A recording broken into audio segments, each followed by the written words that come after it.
Today we welcome Marie Laberge to the pulpit.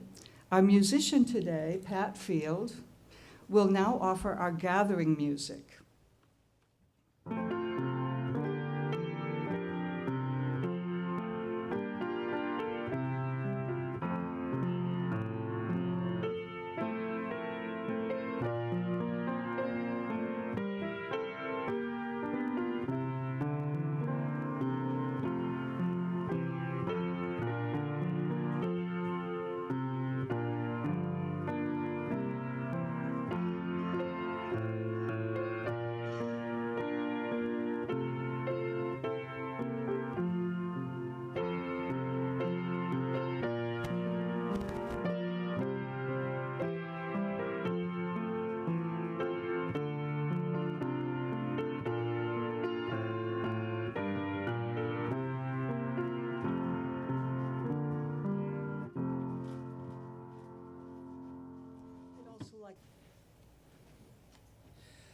So our call to worship today is called Teach My Heart Healing Words.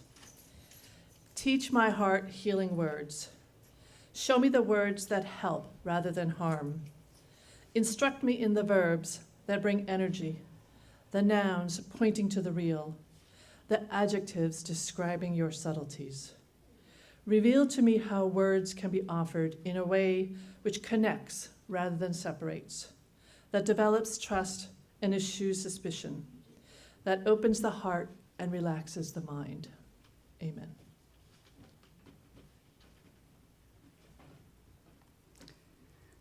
We light this symbol of our faith, the chalice, that as we respond individually to events around us, we intend our individual acts to combine towards building a positive and flourishing community. And now we have the sermon by my fave, Marie Laberge. Thank you, Jan. Good morning. Let me organize stuff up here. Happy Labor Day weekend. As Jan mentioned, I am Marie Laberge. I am the chair of the worship committee. And as I may have mentioned in the past, sometimes filling the pulpit on a holiday weekend is more complicated than usual since there are so many people traveling.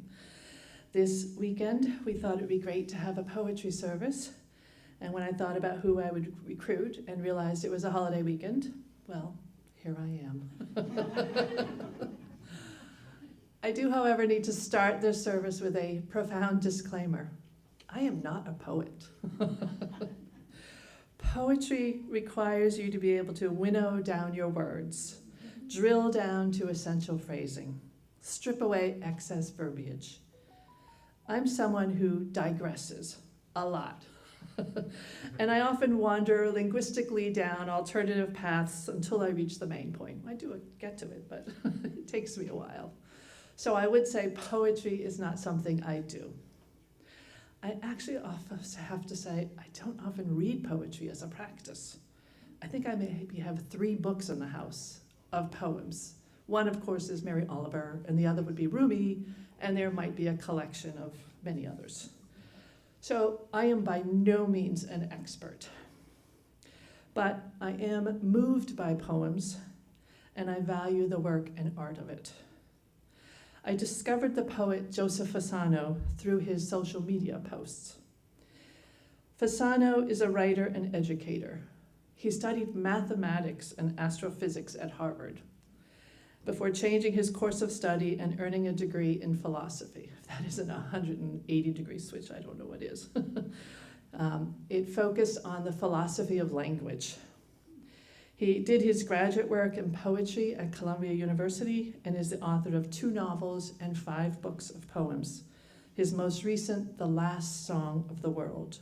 His own personal poems are quite moving. I often have to read them 3 times to just sit with them. However, the first connection I had with Fasano's work was through his poetry prompts on Twitter, now called X. He created some simple poetry structures as a tool to use when he went into classrooms to teach about poetry to young people, to help them create their own poems. He has since published the book, The Magic Words, with poetry prompts and samples from the students' poems.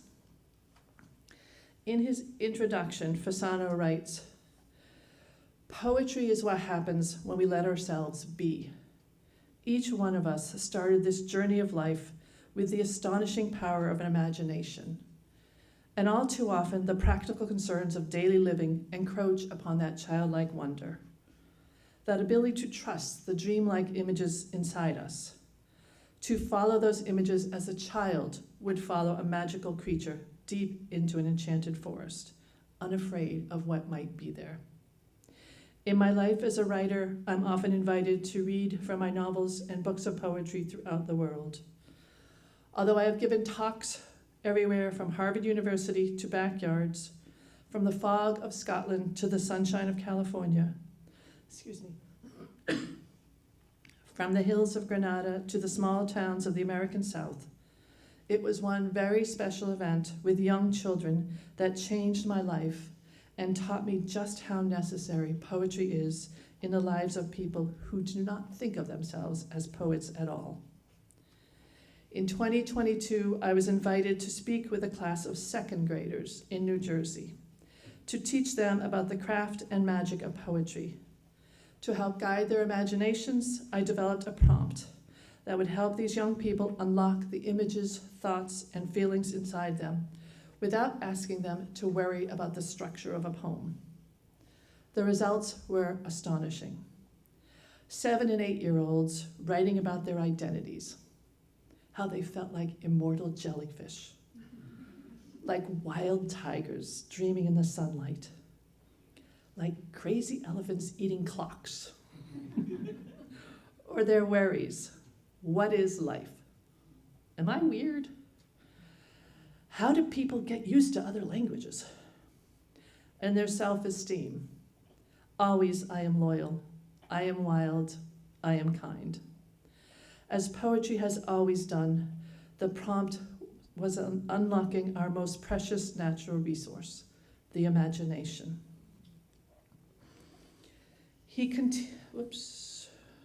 Fasano shared the students' poems on social media, and the response was tremendous. The prompts and poetry have spread around the world, helping millions of people of all ages find their voices through the craft and magic of poetry. He describes how thousands of people, many of whom had been struggling with language, self-expression, or overwhelming feelings, began to use the prompt and share the results. A 90-year-old woman working through dementia with her caretaker. Classrooms of students whose teachers translated the prompts into Spanish, French, Turkish, German, and many other languages. Fasano explained that the word prompt derives from the Latin word promere, which means to bring forth, or more poetically, to bring to light. He shares in the book 51 fill-in-the-blank poetry prompts that allow students and others to think in images, bypassing the conscious mind to reveal unexpected, delightful truths. He argues they offer a map with which to find the treasures within you. According to Fasano, all you need to do is let your mind freely associate as it follows the prompts, and then look, just look, on the page or the computer screen or your smartphone, a truth, a shimmering truth will be there. When asked, why do you think the prompts have been so popular, resonating around the world, he replied, it's due to the moment that we're living in. The pandemic years put many people into a survival state of mind. We may not always have articulated this pressure, but it existed on our minds and in our hearts. It's like we were holding our breath and we're finally letting the breath out. This is a tool to do that. He continued, I also think that the language of poetry has a kind of universality. The poems are about grief, kindness, friendship, emotions that everyone experiences in unadorned, elemental language. I think that the very simple language of the prompts allowed for translations to other languages, which is why people over the world could respond to them immediately. I hope the prompts remind people that reading poetry is not a rational response, says Fasano. It's about loosening up and experiencing the poem. Like you would stand in a cold stream and simply feel the water rather than try and figure out the physics behind it.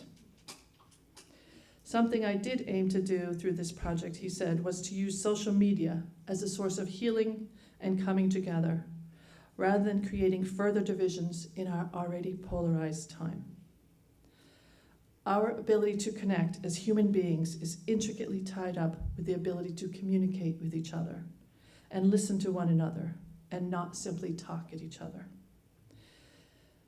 He concludes the intro, I hope that through the prompts, people are falling in love with what words can do and become more open to reading poems instead of being intimidated by them. The topics of the prompts in the book range from self-affirmations to love, gratitude, anger, loneliness, dreams, relations with others such as parents, children, siblings, and pets. I want to share with you some of the prompts and some of the poems that resulted. And I got all of this off of Twitter, so it's an interesting place these days. So this is the very first prompt. This is the one that he used with the New Jersey students. You'll notice he indicates where you include different bits of words, adjectives, nouns, verbs, and when you repeat some of the words. And the first poem by that class of second graders is What is Life by Marissa.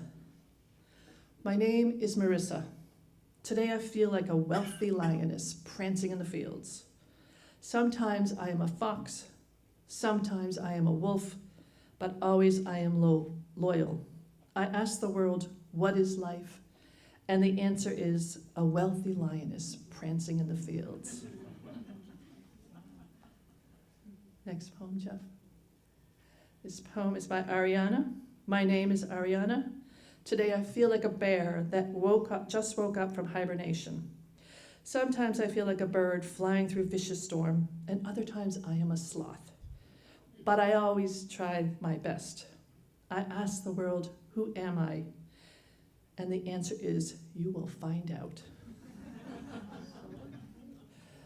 This particular poem always makes me pause. It was written and sent to Fasano by a mother in Ukraine, written by her 10-year-old daughter, whom she was homeschooling during air raid alerts. My name is Anastasia. Today I feel like one girl dancing in the ash. Sometimes I am a bird. Sometimes I am a silent bird. But always I am here. I ask the world, what does hope look like? And the answer is one girl dancing in the ash. The following poem is by Jaden. My name is Jaden. Today I feel like walking on the horizon. Sometimes I'm okay. Sometimes I'm sad. Always I am blessed. I ask the world, when will I see her again? And the answer is walking on the horizon. His mother had just passed. Not all of the poems are by children. One woman shared that she came across the prompt designed for children to express themselves and gave it to her 95-year-old mother who had been struggling to express herself through dementia. Peter is the name of her late husband. My name is Dorothy. Today I feel like the room where we get to play Scrabble forever. Sometimes I feel like a cactus. Sometimes I am my children, but always I am hopeful. I ask the world, where will I see Peter again? And the answer is the room where we get to play Scrabble forever.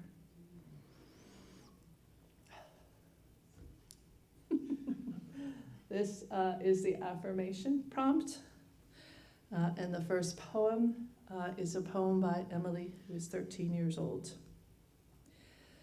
Let the fears be short. Let the funerals be beautiful. Let every memory inside me find its way and walk carefully, slowly toward this world. I have a story I have never told. Once, when I was alone, I looked up at the sky and saw the shadows of my family.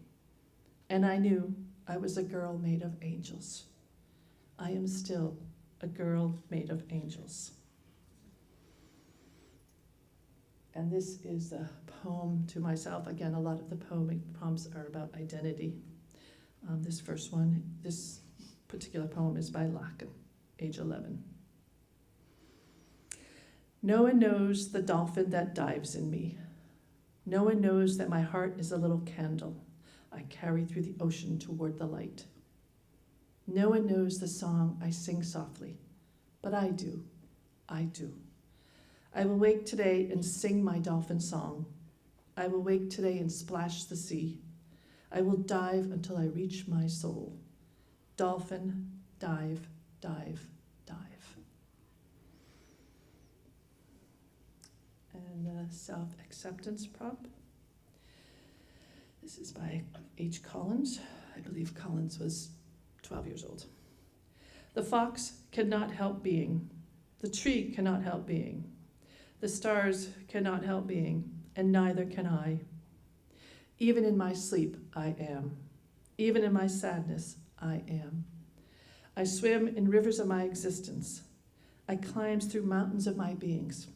I travel through this world, and at the end of it all, I am. Name shining through the gloom, I am. The dedication prompt.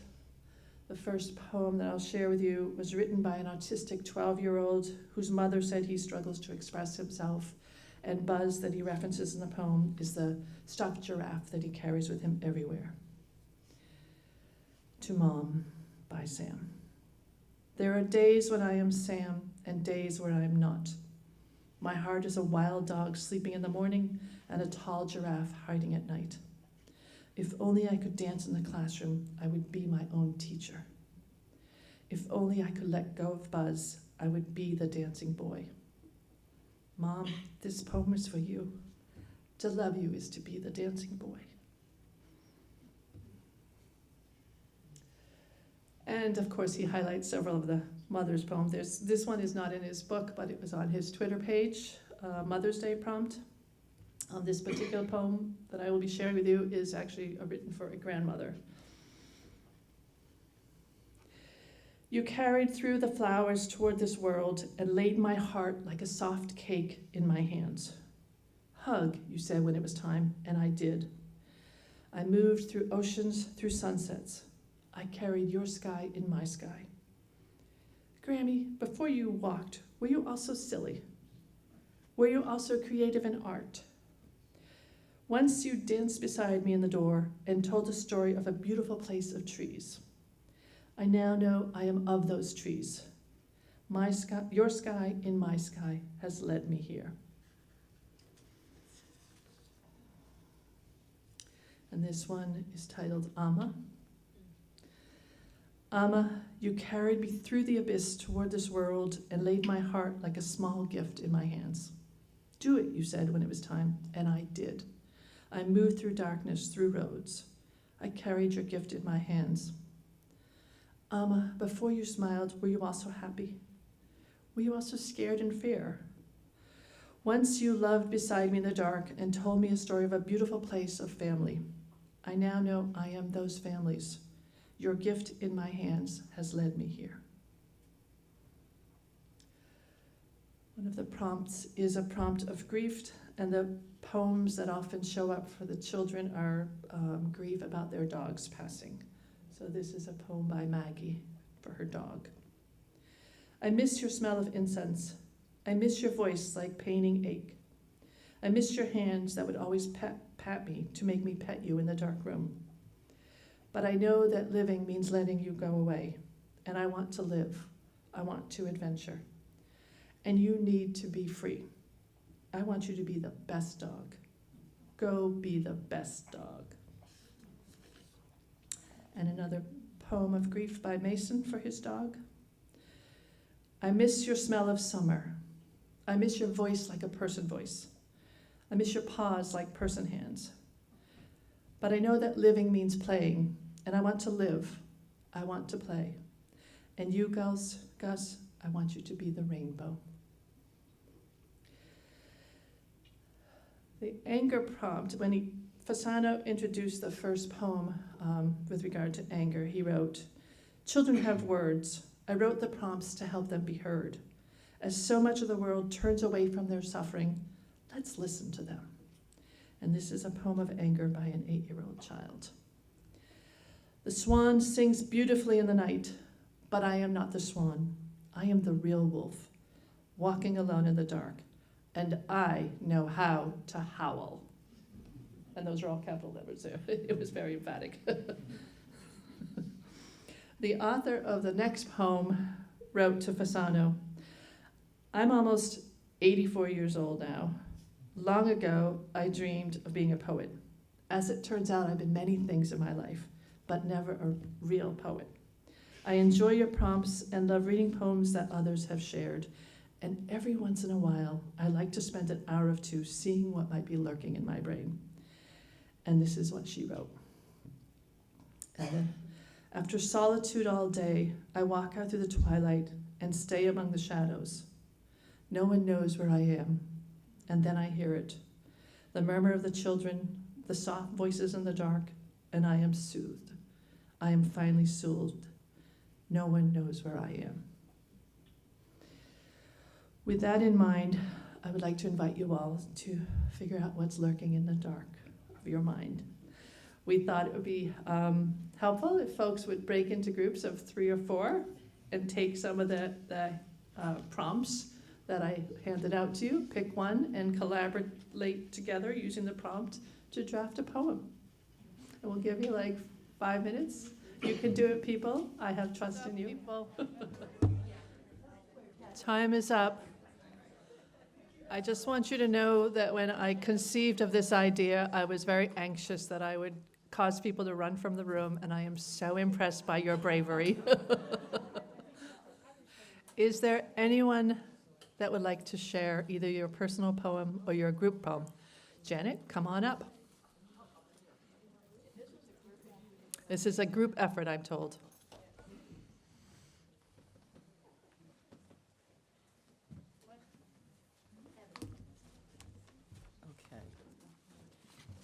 Okay, we chose number 1 because it was the shortest. Okay, my name is Janet. Today I feel like an average Amazon, sleeping in the rainforest. Sometimes I'm a cat, a large cat, a lion, we couldn't decide, but a large, fierce lion or something. Sometimes I'm a mouse, but always I'm wild. And the answer is?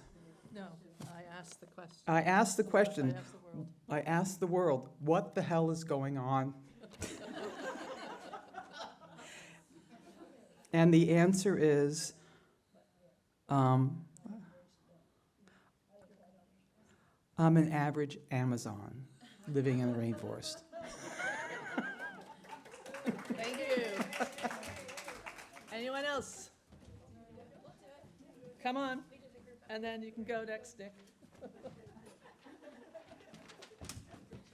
Okay, we did the affirmation poem. Let the day be filled with peace. Let the night be your comforting embrace. Let every sparkle of life inside me find its home and shine brightly and joyfully toward this world. I have a story I never told. Once when I was young, I looked up at all the stars and saw the galaxy, and I knew I was a starseed made of magic. I am still a starseed made of magic. Thank you. Come on up, Nick. You have time for one more? You coming up, Jan?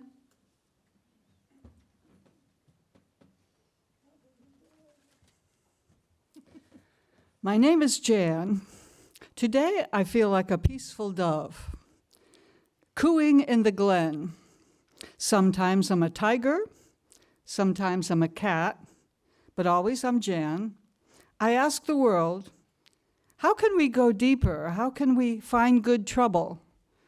And the answer is, by going deeper and finding good trouble. Thank you, thank you, thank you. I urge you all to take the prompts home and work on them some more. As Diana Rabb wrote, reflecting on poetry, reading and writing poetry encourages a certain connection that can help us feel as if we're part of a larger picture and not just living in our isolated world. We learn that other people have embarked on similar journeys and have related feelings about where they've been and where they're going.